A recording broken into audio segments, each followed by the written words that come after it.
de blanc vêtus, ces hommes et femmes du monde de la société civile, politique et autres des amis de longue date sont venus rendre hommage à Monseigneur Podjro, décédé le 9 janvier dernier. Cette cérémonie d'allumage de bougies le vendredi 19 janvier 2024 au domicile de l'archevêque émérite pour ces personnes d'Estelle constitue un témoignage de la profondeur de l'engagement de l'illustre disparu en faveur des libertés publiques.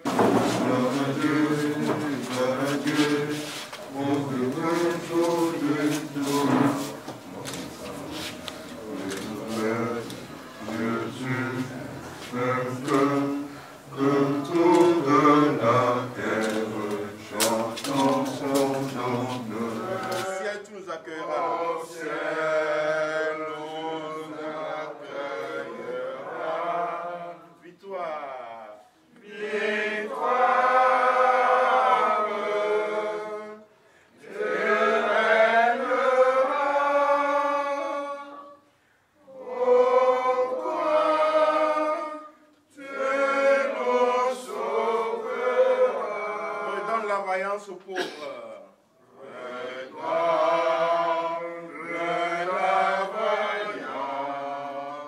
Un grand-papa de 93 ans qui, malgré la fatigue de l'âge, a continué à s'engager, à aspirer au bien-être socio-économique dans notre pays. Nous estimons que c'est une inspiration qui devait nous édifier davantage. Et donc, pour nous, ce soir, nous estimons que nous avons fait notre part et que nous demandons au Dieu Tout-Puissant de l'accueillir dans sa maison éternelle et qu'il puisse se reposer éternellement. Pour le reste, j'invite tous les citoyens à s'inspirer de son engagement, à voir la profondeur de son engagement, quel que soit ce que d'aucuns pourraient penser. Monseigneur Podjro était pour tous les Togolais. Et pour avoir été Monseigneur, pour avoir été évêque, pour avoir été prêtre, vous comprenez qu'il a été tout pour tout le monde. Donc c'est pour cette raison que nous avons fait un appel neutre, aveugle et sans distinction partisane.